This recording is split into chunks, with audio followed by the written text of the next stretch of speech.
Papagasolina tayo ngayon at may natanggap din tayong cheque mula sa Co-op. Doon tayo kumikita habang nagpapagasolina. Hindi malaking malaki pero may pangbili ng kung ano-ano. Kasi yung aking gasolina ngayon ay paubos na. 1/4 na lang ng 1/4 yan. Okay, let's go.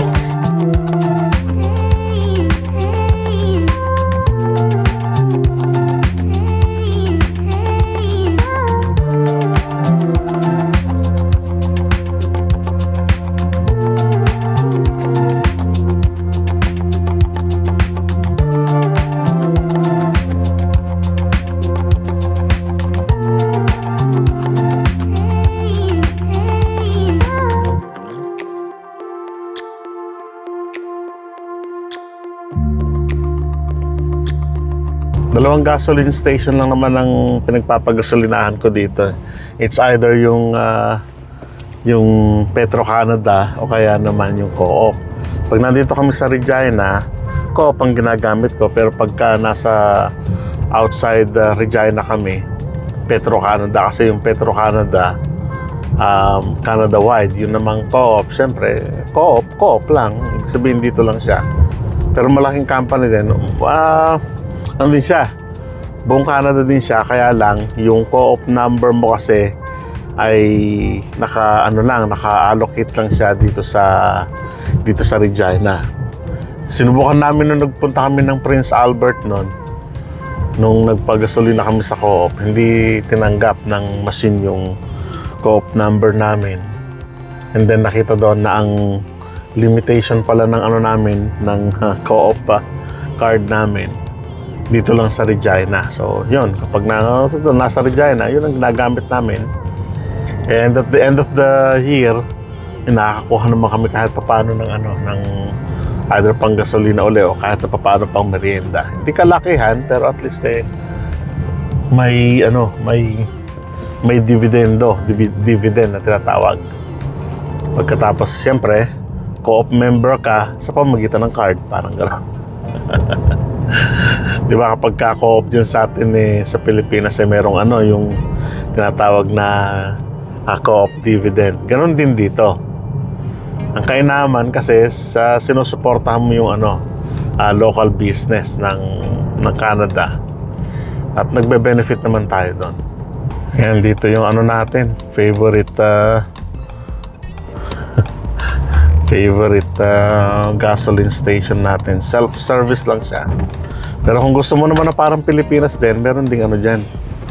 Meron ding nag-a-assist sa inyo. Pero usually self-service lang ginagamit natin. Pero pag outside Saskatchewan kami, usually ang pinupuntahan natin ay Petro Canada. Halimbawa sa Alberta, Petro Canada ang natin, ang gasoline station natin kasi yun ang marami. Kung bakit naka-earn tayo ng points dahil dito sa card na to. Points card, parang ganun, pero Co-op member. Hindi na bubuksan lang natin to. Then pasok natin yung ating pangbayad muna. Puro card na lang. Amount siguro magdadagdag tayo ng let's say 160. Okay. And then film okay. Medyo mabagal tong na to Medyo luma kasi to So checking tayo. And in. Okay. Hintay lang na konti. Super card, okay. Then pasok naman natin yung ating in. Alright. Yun. So medyo mahal na rin ang gasolina. Kung tayo sa mid-grade, Ayan, no?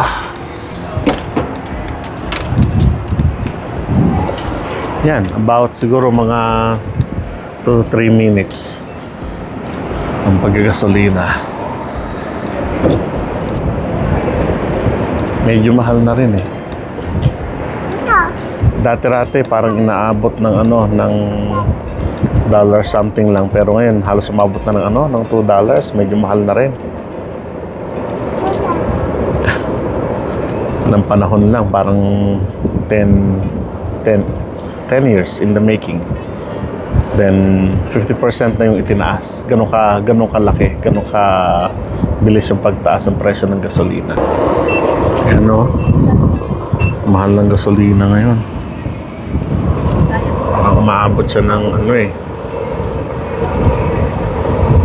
ay nako. Itong mid-grade $78, $79 ka mo na round off, parang almost $2 na rin. Ay nako. Bilis ng bilis ng increase, bilis ng pagtaas. 70. Hindi mo siguro abot ng yan. Hindi na maabot ng 160. Ay nako. Self-service. Ganyan lang siya ka-convenient, pero minsan hindi convenient hindi convenient yung yung presyo. Right, so we're done.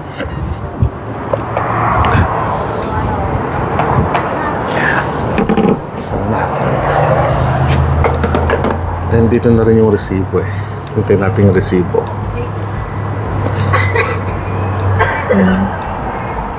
Oh, sold up. Please see cashier. Okay. So, okay na. Alright.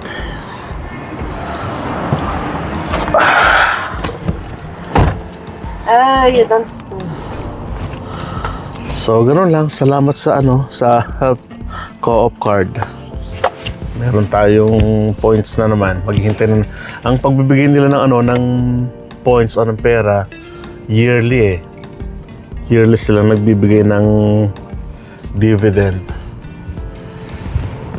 Kaya every paparating ng summer, kaya kada spring, yan kahit paano mayroong kaunti na natatanggap.